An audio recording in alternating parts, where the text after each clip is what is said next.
Nas entranhas do colossal monolito de concreto e aço, onde os arranha-céus se curvam em reverência ao céu artificial, a vida pulsa com uma energia frenética. Na Ecumenópolis, a humanidade se aglomerou em uma sinfonia de sons e luz, onde o movimento incessante das multidões é refletido nas superfícies cintilantes das megaestruturas. Sobre o brilho neon da noite eterna, destinos se entrelaçam nas interseções das ruas elevadas, enquanto uma aura de ambição e desafio permeia o ar rarefeito. Entre o caos controlado e a busca incessante por progresso, as histórias se desdobram num universo vertical onde a cidade é o próprio horizonte. Quer saber então o que é uma Ecumenópolis e como abordá-la construindo dentro do seu mundo fantástico? Então sim, bora!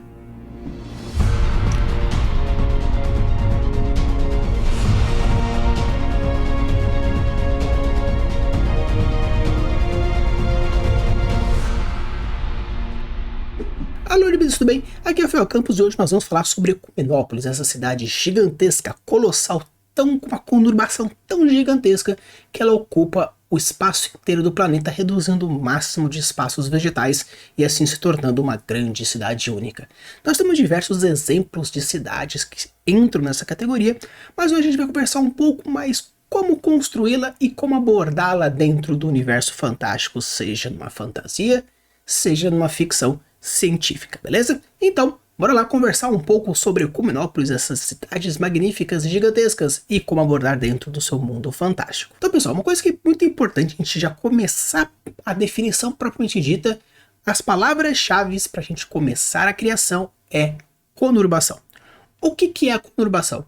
É quando uma cidade cresce tanto e a outra cidade cresce tanto que o espaço entre elas se reduz de uma tal forma que você não sabe quando começa e quando termina a outra. É meio que você pegar a grande São Paulo, por exemplo, que você entra numa cidade e se não for um portal ou uma placa dizendo bem-vindo a X ou Y, você não sabe se você está ainda em São Paulo, se você já mudou para uma outra cidade, porque o espaço natural entre um e outro, a área urbana, ela é tão gigante que a área urbana toca a área urbana. Não existe mais área rural, não existe mais área verde que separa as duas cidades. Então, considerando essa primeira premissa, considerando a nossa segunda, que é uma cidade tão gigantesca que cobre um planeta inteiro ou uma região significativa do planeta, algo que se passa aí dos 50, 60, 70% do planeta é apenas uma cidade gigantesca, então esse é o princípio fundamental para construir uma cidade Ecumenópolis. Uma coisa interessante é que se você for fazer tanto numa fantasia quanto uma fantasia científica, ou até mesmo num caso de ficção científica, o propósito é você criar essa unidade gigantesca, essa mega construção monstruosa. Então o primeiro ponto importante é a extensão urbana global, que é a própria definição da cidade propriamente dita. Um ponto importante é que se você for considerar uma cidade gigantesca que cobre grande parte do planeta, algumas composições do planeta é interessante a gente pensar. Por exemplo, se for pegar a cidade, o planeta do Darkseid, o Apocalipse, por exemplo, você percebe que não é apenas uma cidade gigante onde você tem a construção como um todo, não apenas megas construções, como a definição já traz, mas sim já tem um princípio interessante de que tudo se tornou algo mais artificial. Você realmente não percebe oceanos, não percebe florestas, não observa nada verde, e a parte que talvez fosse uma possível fauna, uma possível flora, é totalmente construída a partir de engenharia genética ou coisas mais relacionadas à biotecnologia. Então você não percebe necessariamente uma árvore, mas sim se existir algo que se assemelha a isso, e estamos falando mais de algo artificial. Então, se a gente fosse pegar, por exemplo, criasse uma cidade gigantesca como Ecumenópolis aqui no nosso planeta Terra, a gente poderia ver que, como existe continentes bem espalhados, nós temos a América do Sul juntando com a América do Norte, formando um continente único, porém com algumas ilhas no meio, a gente tem a África, a gente tem a Austrália como uma grande massa que corresponde ao que seria a Oceania, nós temos a Ásia junto com a Europa. Então, se a gente fosse considerar 1, 2, 3, 4 grandes cidades que ocupariam toda essa construção. Ah, mas eu quero fazer algo gigantesco, pegando também a Antártida, o Ártico. Beleza, ok. Mas se quiser fazer tudo isso, você precisa conectar essas cidades num único ponto. Ok, então quer dizer que o mar deveria deixar de existir? Provavelmente. Ah, mas se o mar acabasse, como que seriam então as relações sociais, as relações ambientais? Esse é um grande ponto e um dos mais importantes quando você decide fazer uma ecumenópolis no seu universo. Os impactos que isso interfere é muito importante. Claro, você pode muito bem colocar uma cidade gigantesca dentro do planeta Terra em cada um dos continentes, onde essa separação dos oceanos é a separação física entre eles, porém é um oceano morto, ou se tem alguma coisa nesse mar, alguma coisa diferenciada, mas o grande e mais importante é você construir uma única cidade tão monstruosamente gigante que todo o espaço ocupado continental é ocupado por uma cidade. Você tem que tirar tudo que for natural. Ah, mas se eu quiser colocar núcleos de praças na cidade, poderia ser considerado? Sim, porém a origem desse verde não é natural. E sim, a planta pode ser natural, ela pode ser biológica, ela pode realmente produzir alguma coisa.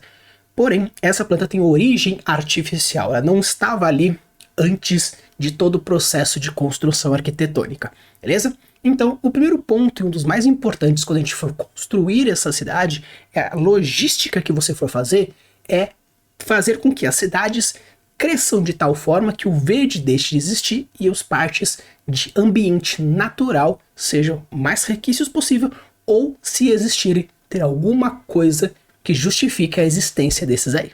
Outro ponto, e obviamente, é a altíssima densidade populacional, porque se estamos falando de uma cidade que ocupa um planeta inteiro, mas qual que é a diferença entre uma cidade e outra cidade? É que tem um limite entre uma cidade e outra, então a população pode aumentar a densidade. A gente pega, por exemplo, a densidade demográfica no Amazonas, ela é bem menor do que uma densidade demográfica em São Paulo. Não apenas o tamanho do estado, mas sim a quantidade e essa proporção define. Perfeito.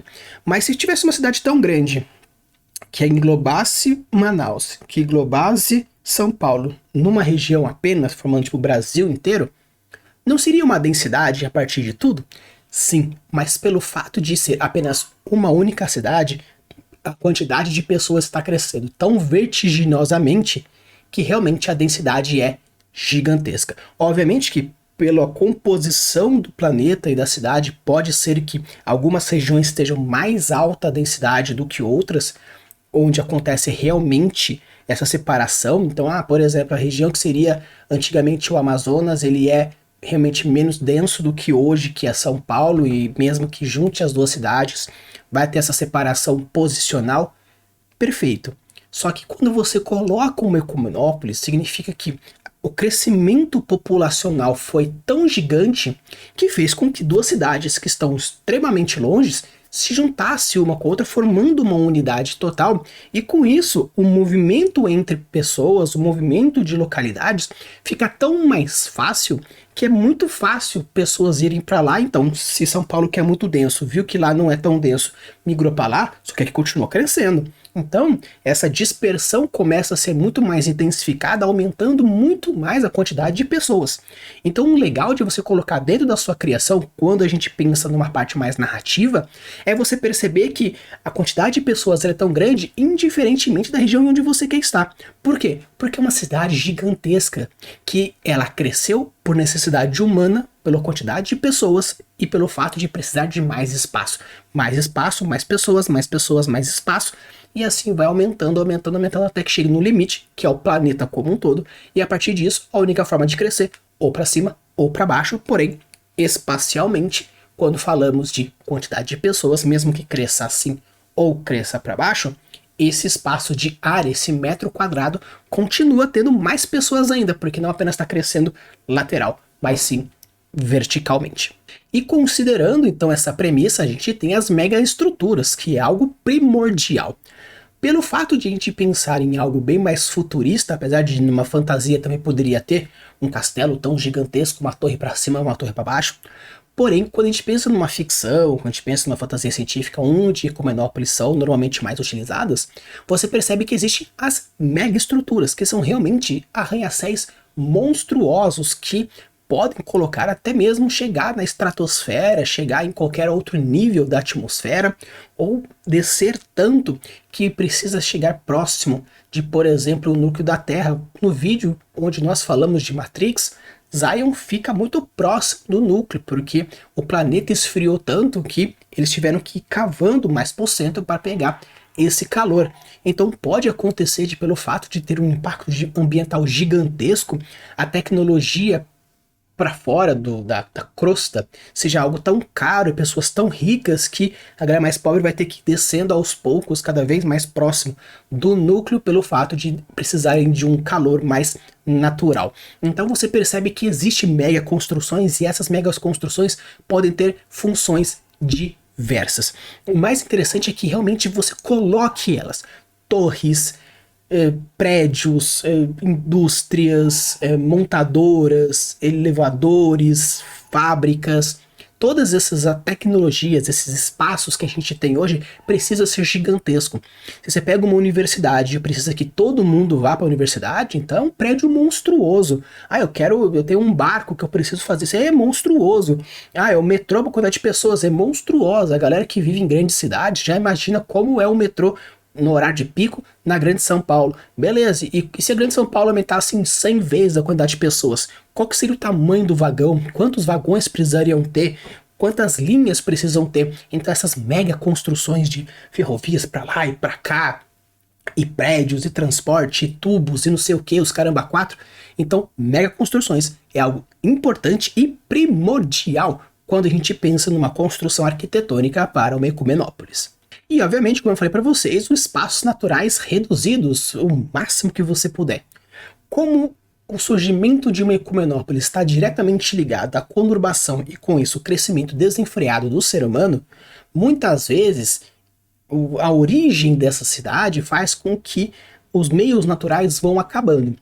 Algumas fantasias, algumas utopias conseguem perceber o estado de caos antes de chegar no caos, e com isso vão fragmentando, vão mudando, vão fazendo, e o espaço natural pode se existir, tanto que, como a gente falou que existem as utopias, as distopias e os futurismos, alguns futurismos, como por exemplo o Amazon Futuro, algo que nós iremos abordar futuramente em um outro vídeo, é o que? É a Amazônia futurista num universo alternativo. Se os portugueses não tivessem chego no Brasil e o Brasil tivesse desenvolvido toda a cultura indígena e agora fosse futurista, como que seria esse what if, ou e se tal coisa no mundo futurista, especificamente num ponto só? Então, como Ecumenópolis, ela é uma arquitetura que tem o objetivo de expandir o local para que as pessoas consigam morar nessas localidades, os espaços naturais não existem espaço. Então, você vê que, eu preciso de espaço para gado. Vou fazer uma tecnologia para melhorar o gado. Aí vai fazendo isso, vai diminuindo o pasto, vai melhorando o gado, diminuindo o pasto, mata o gado, pega proteína, sintetiza proteína, não precisa mais de espaço de gado. Então, esse comportamento, essa mentalidade dentro de uma construção de uma ecumenópolis é o mais comum, pelo fato de que esse é o princípio da construção dessa cidade. Claro que você pode evitar isso construindo uma utopia, ou o surgimento disso torna-se uma distopia. Você pode fazer uma ecumenópolis utópica, não tem problema, é possível fazer isso também, porque são definições separadas, uma cidade gigantesca e a outra é o princípio da cidade. Então você pode juntar os dois tranquilamente. Você pode fazer que a Ecumenópolis entrou num caos e virou uma distopia, ou apenas está ainda no processo, fazendo apenas um futurismo. Então existem diversas formas que você pode abordar, e até mesmo uma Ecumenópolis steampunk, cyberpunk, dieselpunk, solarpunk, tem diversos outros punks, algo que eu também gostaria de vir aqui trabalhar aqui com vocês futuramente. Então você pode trabalhar de diversas formas. Aqui na Ecumenópolis, o objetivo é trazer para vocês os princípios básicos de como funciona a cabeça da pessoa que montou essa possibilidade. Claro que isso é uma definição tanto futurista, ao ponto de que futuramente alguns filósofos, alguns físicos, algumas pessoas consideram que nós chegaremos a esse ponto, outros pegaram isso e transformaram em algo mais literário, né, de literatura, vamos chamar dessa forma, onde nós temos, como eu falei para vocês, Kurosan em Star Wars, nós temos Apocalipse, como por exemplo acontece no Darkseid e outros localizados também. Então você pode, até mesmo que acontece isso no Magic, tem uma saga, um arco, uma temporada, uma box É um grupo, é um, sei lá, como se chama a galera do Magic quando tem uma season, não sei o que também entra, acho que é Reivindica, acho que se não me engano, também tem uma Ecumenópolis tematizada. Então você pode trabalhar de diversas formas, e isso é o princípio por detrás da cabeça quando você constrói um tipo de cidade como essa. E o que é interessante é que, pelo fato da cidade ela expandindo num certo grau tão gigantesco, a diversidade cultural e tecnológica ela é gigantesca. Nós temos aqui, dentro de São Paulo, um certo grupo, uns certos nichos, uns certos subculturas diferentes, pelo fato de ter origens diferentes, oportunidades diferentes, ambientes diferentes.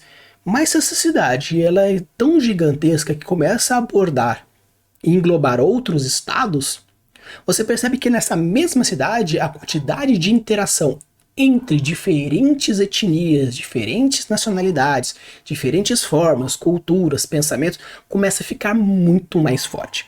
Então o que antes você via com menos força, por exemplo, vamos pegar a cultura holandesa dentro da cidade de São Paulo. Não tem tanto, mas se for pegar, por exemplo, Olambra, que tem essa coisa mais forte da cultura holandesa pelo fato de ter maior imigrantes, você não vê essa cultura como você vê, por exemplo, o japonês, o chinês na Liberdade. Porém, como acontece essa conurbação e existe essa fácil migração entre esses dois polos, você percebe que a união é muito mais fácil. A globalização de conceitos é muito mais fácil. Então você não vai apenas ver a cultura japonesa, a cultura holandesa, mas você vai ver também os sino-holandeses, por exemplo, que você pode juntar um hispano-francês. Por quê? Porque vai juntando, pelo fato de ser gigante, a galera vai se movimentar, vai interagir, vai construir e vai diversificar. Então é muito legal porque você pode muito bem resgatar culturas antigas, construir novas. E não digo cultura realmente no pé da letra da palavra em si, mas você pode pegar essas subculturas, esses nichos e começar a desenvolver a mescla desse what if, desse e se que poderia. Como que seria então, por exemplo, que agora com a entrada do K-pop, do dorama dentro da cultura mais popular, como que seria, por exemplo, um egiptorama ou um finlandorama, né? Sei lá, tô pegando aí. Como que seria então essas novelas específicas dessas culturas, ou até mesmo misturando uma com outra? É isso que é o interessante, essa é uma das propostas mais legais quando a gente pensa no Ecumenópolis, de poder ter a capacidade e a possibilidade de construir. Imagina só a gente pegar e trazer de volta o retropunk, como que poderia ser, como seriam essas diferenças, que volte o gótico, que volte o emo, como que seria hoje a aceitação ou um novo formato dessa subcultura. Então é muito interessante você colocar esse tipo de coisa pelo fato de Ecumenópolis permitir isso, porque é um espaço urbano tão gigante, tão megalomaníaco, que você consegue construir bem mais facilmente e com bem mais possibilidades. E obviamente, como existe crescimento de pessoas, de tecnologia, diminuição de espaço natural, os desafios ambientais e sustentabilidade é um ponto primordial. Quando a gente fala sobre estruturas de sustentabilidade, estamos falando de relação do meio ambiente com o ser humano e esse ciclo de possibilidade de sobrevivência. Mas agora que os meios urbanos diminuíram, os meios naturais diminuíram e os meios urbanos aumentaram, como que a gente pode fazer essa conexão entre um e entre outro e com isso tem essa maior dificuldade? Como eu falei, alimentação, respiração. Não tem mais árvore, não tem mais planta, como vai produzir oxigênio? Não tem mais água potável porque não existe mar, como eu vou resolver esse problema? Não sei o que do alimento. Então, essa relação de sobrevivência do ser humano pelo fato de não ter mais meio natural, como que seria isso? Será realmente feito uma gororoba sintética, como acontece em Matrix, onde eles comem qualquer porcaria pelo fato de ser uma substância de aminoácidos e proteínas e gorduras e tipo uma ração humana? O oxigênio é feito a partir de filtros de ar, onde eles colocam máscaras ou galões diretamente na sua jugular, onde os pulmões já deixaram de existir pelo fato de que agora é tudo artificial. Como que funciona essa relação de sustentabilidade? Como funciona esse fator de construção? Então, quando você pega uma Ecumenópolis, onde tem uma extensão de urbana global, altíssima densidade, megaestruturas, falta de espaços naturais, diversidade cultural, dificuldades ambientais, esses são os principais pontos que você tem que pensar quando você for construir a Ecumenópolis, porque a partir disso você coloca o genius loci que você quiser. Um planeta tecnológico de tortura e maldade, como acontece de uma certa forma, ou em Coruscant, onde o Genius Lost é muito mais político, onde todo o Senado, toda a estrutura política da galáxia se encontra nesse planeta. Né, eu quero fazer onde existe realmente algo muito mais abissal, onde todas as construções são para baixo, pelo fato da atmosfera ter ido pro saco, não existe mais atmosfera, então a radioatividade universal bate na galera, então eles precisam construir para baixo. Então você constrói toda a sua estrutura a partir do genius loci que você quiser. Porém, é interessante você imaginar esses tópicos que eu falei até então, para você construir e ver aonde você pode chegar. E é claro, existem alguns outros fatores limitantes que não são necessariamente obrigatórios, mas você pode colocar se você achar interessante pelo fato de dar um pouco mais de autenticidade ou um pouco mais da sua cara para sua criação. Então eu vou colocar alguns pontos limitantes que eu acho interessante a gente colocar para você ver se é interessante para você pôr na sua história ou simplesmente adaptar a partir da sua necessidade e no seu world building que você achar interessante. Como por exemplo, você pode trabalhar a desigualdade social e econômica de diversos níveis diferentes. Colocar realmente como acontecia e como eu falei para vocês na distopia, acontece de regredir, mas não regrediu, mas você pode regredir politicamente, onde realmente existe as castas muito forte, ou não, você pode não ter castas se você não achar interessante. Você pode colocar diferentes níveis de dificuldades socioculturais, socioeconômicas, de uma certa forma, dependendo, por exemplo, da parte histórica, um preconceito histórico, onde aqui a galera que antes era São Paulo, ele tem direitos a X, porque a galera que antes era de Amazonas não tem. Então você pode justificar essas desigualdades socioeconômicas de diversas formas diferentes, ou simplesmente não pôr. Vai da criação que você quiser. Um outro ponto é a habitação densificada. Você pode colocar realmente cidades flutuantes, você pode colocar cidades subterrâneas, cidades para cima, laterais, você pode fazer cidades em cone. Existem diversas formas que você pode fazer, então diversificar e modificar as habitações, colocando ela de formas de densidades diferentes, muitas aqui, ou uma única gigante, essas diferenciações você vai modulando a partir das megas construções que são interessantes a gente construir anteriormente, para você poder fazer e adaptar da maneira que você quiser. Você pode colocar uma quantidade mínima de pessoas, ou uma quantidade gigantesca de robôs, ou outras raças, então modificar as ambientações, modificar as habitações a partir da densidade e da necessidade é algo legal que você pode pensar na hora de for construir os seus pontos fantásticos, utilizando como princípio o Ecumenópolis. Outro ponto interessante é a qualidade de vida, onde você pode modular a qualidade a partir da tecnologia, do preconceito, das raças, das etnias. Então, qualidade de vida é algo muito legal que você pode trabalhar também. E o isolamento e alienação é algo muito interessante que muitas vezes pode ser esquecida, mas em megacidades isso pode ser interessante. Mesmo São Paulo, né? Eu gosto de colocar São Paulo porque é uma cidade que eu tenho mais, vamos dizer assim, aproximação pelo fato de estar próximo da cidade, então eu consigo ter uma sessão mais fácil. Então você pega uma cidade muito grande, com muitas pessoas, mesmo tendo muitas pessoas, você se sente sozinho porque você está no meio de vários que você não conhece, não existe esse calor humano entre um e outro. Então mesmo essa cidade gigantesca, com essa quantidade gigantesca de pessoas, o isolamento social, o isolamento mental, o isolamento emocional pode ser muito bem trabalhado e facilmente trabalhado. Claro que depende muito da proposta da sua história, do arco do seu personagem, da sua necessidade de plot, da característica do seu world building, mas é um ponto interessante que você pode pensar na hora de construir o seu mundo fantástico ambientado nessa situação. E obviamente, como toda uma cidade comum, existe o PEX, Política, Economia, Cultura e Sociedade. Então, quando você for trabalhar, indiferentemente se é uma vila, se é uma cidade, uma megalópole ou uma ecumenópolis, como nós estamos trazendo aqui hoje, é interessante você pensar na política, economia, cultura e na sociedade. Claro que a sociedade a gente já falou um pouquinho, cultura já falamos um pouquinho, mas a política, como que seria uma política a esse mundo?